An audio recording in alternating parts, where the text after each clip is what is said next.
Morning student, standard 11th English medium subject SPNCC part 2 chapter number 5 article of association. इससे पहले वाले lecture में हमने importance of article of association देखा था। आज का जो हमारा पॉइंट है वो आप देख रहे हो। आज का जो क्वेश्चन है वो है legal provision pertaining to the article of association. Basically कौन से ऐसे पॉइंट्स होते हैं जो आर्टिकल ऑफ एसोसिएशन के अंदर दिए गए होते हैं कि और इसे क्यों हम इंटरनल मैनेजमेंट या इंटरनल एडमिनिस्ट्रेशन से रिलेटेड डॉक्यूमेंट मानते हैं। तो चलो चेक कर लेते हैं, देख लेते हैं क्वेश्चन क्या क्या है। Important provision of article of association are narrate in the various section of a Company Act 2013 which are as follow। Company act 2013 के अकॉर्डिंग बहुत सारे पॉइंट्स दिए गए हैं जो कि आर्टिकल ऑफ एसोसिएशन के अंदर लिखना ज़रूरी होता है। तो देखते हैं, फर्स्ट पॉइंट है Every person giving signature in the memorandum of association has put his signature in the article of association। Company को इनकॉर्पोरेशन की तरफ ले जाने के लिए, कंपनी को सर्टिफिकेट दिलवाने के लिए, कंपनी को एग्जिस्ट करने के लिए जिन लोगों ने मेमोरेंडम में साइन की थी और कंपनी का मेंबर बने थे, उन सभी लोगों को फिर से आर्टिकल ऑफ एसोसिएशन में भी साइन करना कंपलसरी होता है। थर्ड पॉइंट की अगर मैं बात करूँ तो यहाँ पे आप थर्ड पॉइंट देखोगे, the signatories have a mention their address, occupation and necessary particulars. आप सिर्फ सिग्नेचर कर देना इनफ नहीं है, जो भी सिग्नेचर कर रहा है उस पर्सन का name, address, occupation and other necessary details होंगे वो भी प्रोवाइड करना यहाँ पे रहेगा। अगर हम नेक्स्ट की बात करें, नेक्स्ट पॉइंट की बात करें तो यहाँ पे देख रहे हो, signature must be done in the presence of at least one witness. अब कोई भी मेंबर ऐसे साइन करके नहीं जा सकता, वो जब साइन कर रहा हो आर्टिकल ऑफ एसोसिएशन में तो एटलीस्ट यानी कम से कम एक विटनेस का होना वहाँ पे जरूरी माना जाता है। नेक्स्ट आप देख रहे हो यहाँ पे जो पॉइंट है वो है, द कंपनी में except all rules and all rules any of rules mentioned in the specimen of the article of association or matter of table F। Okay, अब कंपनी क्या करेगी कि या तो सारे रूल्स या कोई भी ऐसे रूल्स जो कि आर्टिकल ऑफ एसोसिएशन और टेबल एफ में मेंशन किया गया है उन सभी चीज़ों को वो एक्सेप्ट कर रहा है। तो ये सारी बेसिकली नीड्स होती हैं जो कि उसमें प्रोवाइड करी गई होती है। अब हम अगर चेक करें नेक्स्ट पॉइंट की बात तो देख रहे हो आप यहाँ पे, सॉरी ये तो हो चुका है, a company is a bound for the all provision of article of association, company can not escape from the liability towards member.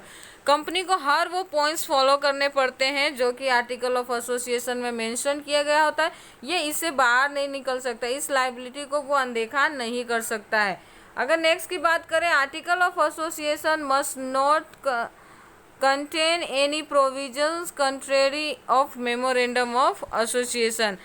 Okay, memorandum of association में बेसिकली जो पॉइंट्स दिए गए हैं उनमें से कोई भी point article of association remove नहीं करेगा, मीन्स कि सारे के सारे पॉइंट्स उसके अंदर लिखे होने चाहिए।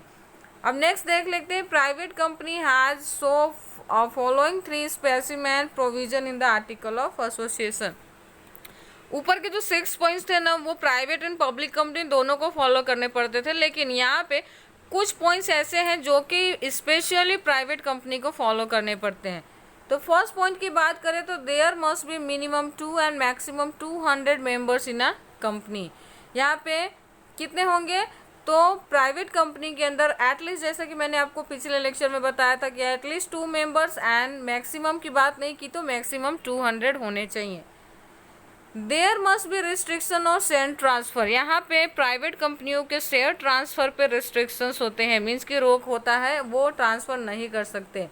The company must not invite public to purchase its share, और कंपनी इनवाइट भी नहीं कर सकती प्रोस्पेक्टस के थ्रू पब्लिक को शेयर परचेज करने के लिए। ओके, तो आपको ये चीज़ें ध्यान रखनी है।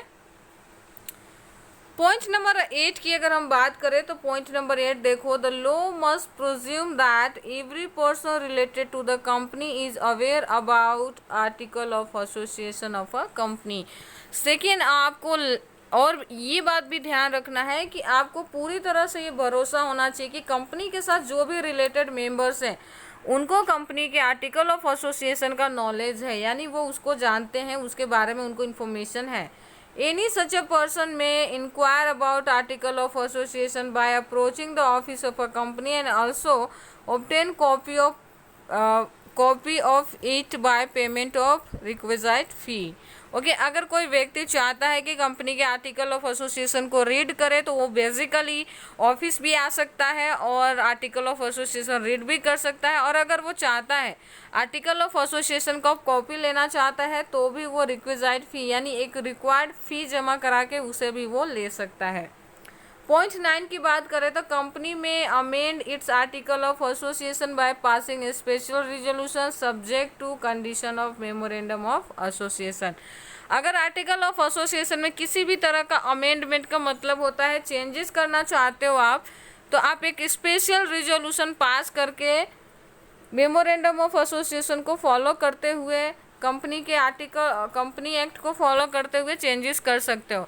अब स्पेशल रिजोल्यूशन क्या होता है, तो याद रखने का, जो नॉर्मल रिजोल्यूशन होता है, नॉर्मल रिजोल्यूशन के 51% लोग आपके फेवर में होने चाहिए। कितने परसेंट लोग यहाँ पे याद रखना है, नॉर्मल रिजोल्यूशन के लिए 51%। स्पेशल रिजोल्यूशन पास करना है तो 75% लोग आपके फेवर में होने चाहिए, तो ही माना जाएगा कि आप है ना रिजोल्यूशन ओरिजिनल में पास की हो और आप चेंजेस कर पाओगे। अगर आपको 75% स्पेशल रिजोल्यूशन के तहत आपको 75% वोट नहीं मिलता है तो आप अमेंडमेंट नहीं कर पाओगे, मीन्स कि चेंजेस नहीं कर पाएंगे। पॉइंट 10 की बात करें तो article of association must be contain affidavit of a person mention in the first promoter containing the statement of effect of they are not found guilty of any offense relating to the establishment, incorporation, administration of a company। Article of association में एक affidavit चाहिए किस person का, तो जिसका नाम promoter के रूप में आर्टिकल में लिखा हुआ है। प्रमोटर कौन होता है, तो जो कंपनी को स्टार्ट करने के बारे में सोचता है, कंपनी को सर्टिफिकेट दिलवाने में हेल्प करता है और बहुत सारे मेंबर साइन करते हैं वहाँ पे। लेकिन आपको फर्स्ट पर्सन की बात की है जिसने कंपनी को प्रमोट किया है, उसका एफिडेविट यानी लिखित अनुमति चाहिए कि वो ना तो किसी तरह का गलती किया है, ना करेगा, ना किसी तरह का किसी ऑफेंस में क्या बोलते हैं ना वो पनिशेबल है या फिर वो जेल गया है या किसी भी तरह का उसने क्राइम करी है, ऐसा कुछ नहीं होना चाहिए। या कंपनी को वो जो प्रमोट किया है या स्टार्ट किया है उसके एस्टैब्लिश में, इनकॉर्पोरेशन में और एडमिनिस्ट्रेशन में वो किसी भी तरह की गलती नहीं करी है, उसने सारे रूल्स एंड रेगुलेशंस को फॉलो करते हुए एफिडेविट कंपनी को या फिर कंपनी का सर्टिफिकेट रिसीव किया है, तो ये बात आपको लिखित में देनी रहती है। तो ये था provisions of article of association जो यहाँ पे फिनिश होता है। Thank you.